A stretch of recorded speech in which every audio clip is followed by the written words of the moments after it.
उनके रहम व करम पे हैं, वहाँ करप्शन अपने अरूज पे है, वहाँ दफ्तरी तवालत अपने अरूज पे है, बेरोज़गारी अपने अरूज पे है, महंगाई अपने अरूज पे है। तो ये कितना बेहतर होता कि इन चीज़ों को देखने के लिए हाइडल प्रोजेक्ट्स हैं वहाँ पे। सर 2 मिनट में ले लूँ। हाइडल प्रोजेक्ट्स हैं हमारे, वो नहीं चल रहे हैं। सरकार की नाअहली की वजह से वो नहीं चल रहे हैं। उल्टा बहुत ज़्यादा बिजली फीस जो है वहाँ पे बढ़ाई गई है और बिजली की फीस वसूल करने के लिए FIR लगाई गई। हिंदुस्तान का हिस्सा है। एक बिजली फीस पे अगर आप किसी के खिलाफ FIR लगाओगे, उससे ज़्यादा ज़्यादती क्या हो सकती है। ये है कि मुलाजमों को पेंशन नहीं मिल रही है, GP फंड का पैसा नहीं मिल रहा है। मैं बड़े वसूख से इस सारे हाउस की नोटिस में ये मामला लाना चाहता हूँ।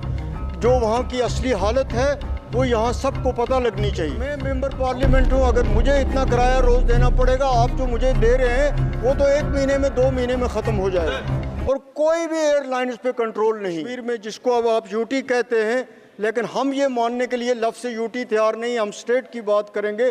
वो एक इंस्टीट्यूट जो है उसकी हालत भी ख़राब हो रही है, उसकी अटानमी भी ऑनरेबल चेयर ख़त्म कर दी गई है। आपने मुझे यहाँ पे बोलने का मौका दिया। मैं सारे हाउस के नोट्स में लाना चाहता हूँ कि इस यूनियन बजट के साथ आज जम्मू कश्मीर के बजट पे भी बहस हो रही है। इसलिए मेहरबानी करके, जम्मू कश्मीर का कोई आदमी इससे पहले नहीं बोला। हम 2-3 MP हैं, एक मंत्री हैं, एक जेल में हैं, तो इसलिए हमें टाइम मिलना चाहिए अपनी बात कहने की। जहाँ पे कोई असेंबली नहीं है, कुछ भी नहीं है। पिछले हमें तवक्का थी, हमें ऑनरेबल जो यूनियन फाइनेंस मिनिस्टर हैं उनका बहुत एहतराम है, वो सीनियर लीडर भी हैं और पिछले कई सालों से ये महकमा भी देख रही हैं। लेकिन कितना बेहतर होता कि वो जम्मू कश्मीर के लोगों के साथ भी बात करती, वहाँ के MPs के साथ बात करती, वहाँ के ट्रेडर्स के साथ बात करती और फिर ये बजट यहाँ पे आता। इसकी वहाँ पे कोई भी एक्सरसाइज नहीं की गई है और जो भी एक्सरसाइज की गई है वो ब्यूरोक्रेट्स की लेवल पे की गई है। ये बदकिस्मती की बात है कि पिछले 7 साल से वहाँ पे कोई इलेक्टेड गवर्नमेंट नहीं है। पिछले 10 साल से कोई असेंबली के इलेक्शन नहीं हुए हैं। हम एक ब्यूरोक्रेट्स की मर्सी पे हैं, उनके रहम व करम पे हैं। वहाँ करप्शन अपने अरूज पे है, वहाँ दफ्तरी तवालत अपने अरूज पे है, बेरोज़गारी अपने अरूज पे है, महंगाई अपने अरूज पे है। तो ये कितना बेहतर होता कि इन चीज़ों को देखने के लिए इस बजट को यहाँ पेश करने से पहले जम्मू कश्मीर के लोगों को भी, अगर वहाँ के लोगों के साथ भी खुद इसका जायज़ा जो है वो ऑनरेबल फाइनेंस मिनिस्टर लेती, तो वो ज़्यादा बेहतर तरीके से इस बजट को समझ सकती। आज इस बजट के बारे में जो यहाँ पे कहा गया कि हम इतना बड़ा पैसा जम्मू कश्मीर को दे रहे हैं, वहाँ असली हकीकत ये है कि कॉन्ट्रैक्टर्स की कई हज़ार करोड़ की बिल्स जो हैं वो पिछले साल की पेंडिंग हैं, उनको अपना पैसा नहीं मिल रहा है, उन्होंने बैंक से लोन लिए हुए हैं। और ये सारा पैसा जो इस वक्त कहा जा रहा है कि हम इस बजट में ये जो दिखा रहे हैं, मुझे नहीं लगता कि पुरानी लाइबिलिटीज़ जो हैं उनको भी वो कवर करेंगे। वहाँ की हालत ये है कि मुलाजमों को पेंशन नहीं मिल रही है, GP फंड का पैसा नहीं मिल रहा है। मैं बड़े वसूख से इस सारे हाउस की नोटिस में ये मामला लाना चाहता हूँ। जो वहाँ की असली हालत है वो यहाँ सबको पता लगनी चाहिए। हम एक बजट पे यहाँ पे उन्होंने पेश तो किया, लेकिन रियलिटी जो है वो मैं आपको ये बताना चाहता हूँ कि वहाँ मुलाजम की हालत ये है, किसान की हालत ये है, बेरोज़गार की हालत ये है। मैं आपको ये बताऊँ कि अनंतनाग डिस्ट्रिक्ट जो है वो जम्मू कश्मीर का सबसे पुराना डिस्ट्रिक्ट है और मैं वहाँ से पार्लियामेंट मेंबर हूँ, अनंतनाग रजौरी कॉन्स्टिट्यूंसी से। वहाँ पे एक मेडिकल कॉलेज तो कायम हुआ है, लेकिन वहाँ वो पिछले 6 साल से काम कर रहा है कि 7 साल से या उससे भी ज़्यादा से, लेकिन वहाँ MRI की फैसिलिटी तक नहीं है। उस इतने बड़े हिस्टोरिक टाउन में कि इस बजट में कुछ भी नहीं दिखाया गया कि वहाँ पे क्रिटिकल स्पॉट्स जो थे उन पे फ्लाई ओवर बनाने की ज़रूरत थी। उसके लिए यहाँ पे इस बजट में, जम्मू कश्मीर के बजट में कुछ भी नहीं बताया गया है। उस कस्बे की उस पुराने, सबसे पुराने और मशहूर जो डिस्ट्रिक्ट है उसमें एक बाईपास बनाने की ज़रूरत थी। जो पहलगाम का टूरिस्ट स्पॉट है, जो अमरनाथ की यात्रा जाती है, वो इसी डिस्ट्रिक्ट से होके गुजरती है। और इतना यात्री और इतने टूरिस्ट जब जाते हैं तो उस डिस्ट्रिक्ट में घंटों जाम रहता है। उसके लिए भी इस बजट में इतने इम्पोर्टेंट डिस्ट्रिक्ट के लिए कुछ भी नहीं रखा गया। मैं आपकी नोट्स में ये भी लाना चाहता हूँ कि जम्मू कश्मीर में शेर Kashmir institute of medical sciences बहुत अच्छा काम कर रहा था। कश्मीरी डॉक्टर जो हैं वो अपने काम के लिए पूरी दुनिया में मशहूर हैं। जिस लगन और मेहनत से वो काम कर रहे हैं और जिस मेहनत से इस इंस्टीट्यूट को चलाया जा रहा था, अफसोस की बात है, परेशानी की बात है कि जिस तरह हमारी स्टेट ख़त्म की गई, इस तरह उस इंस्टीट्यूट की ऑटोनॉमी भी ख़त्म की गई और आज उसको हेल्थ और मेडिकल एजुकेशन डिपार्टमेंट के अंडर दे दिया गया है। और एक इंस्टीट्यूट जो एक पूरे जम्मू कश्मीर की खिदमत कर रहा था, वहाँ पे पूरे तरीके से काम मुतासर हो रहा है। हज़ारों पोस्टें वैकेंट हैं। एक इतने बड़े एरिया में, जम्मू कश्मीर में, जिसको अब आप यूटी कहते हैं, लेकिन हम ये मानने के लिए लफ्ज़ से यूटी तैयार नहीं, हम स्टेट की बात करेंगे। वो एक इंस्टीट्यूट जो है उसकी हालत भी ख़राब हो रही है, उसकी ऑटोनॉमी भी ऑनरेबल चेयर ख़त्म कर दी गई है। और इसके साथ साथ जम्मू में आपने एक एम्स बनाया है, आपने उसकी शुरुआत की है, उस फैसले का हम खैर मकदम करते हैं। लेकिन कश्मीर के इंस्टीट्यूट की ऑटोनॉमी ख़त्म करके वहाँ हेल्थ केयर सिस्टम को बहुत ज़्यादा नुकसान किया है। इसके साथ साथ जो हिली डिस्ट्रिक्ट्स हैं, बॉर्डर डिस्ट्रिक्ट्स हैं रजौरी और पुंछ के, वहाँ पे सर इस बजट में उन डिस्ट्रिक्ट्स के लिए कुछ भी नहीं रखा गया है।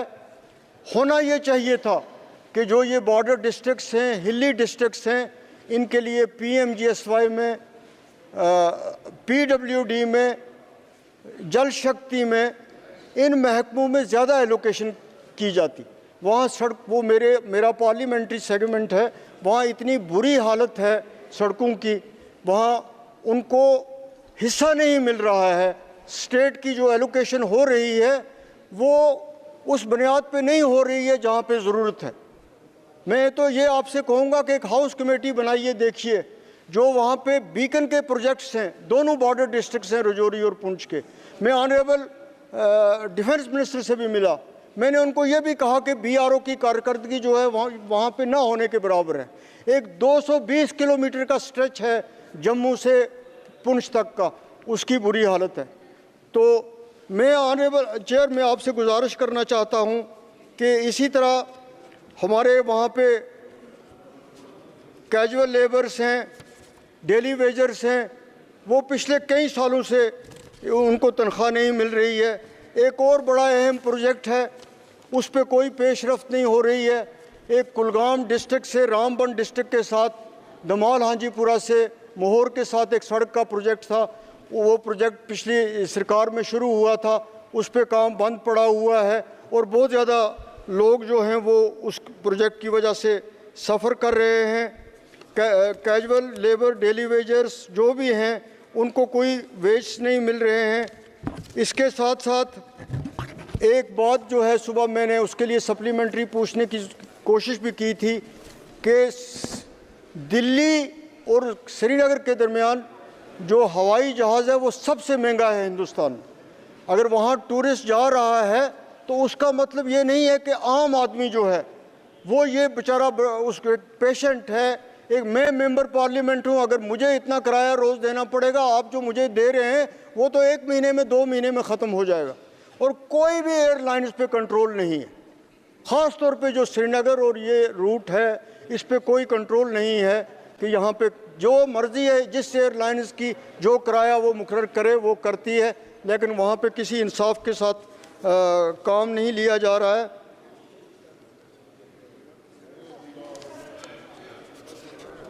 सर, पावर हमारा अपना हाइडल प्रोजेक्ट्स हैं वहाँ पे। सर 2 मिनट में ले लूँगा। हाइडल प्रोजेक्ट्स हैं हमारे, वो नहीं चल रहे हैं।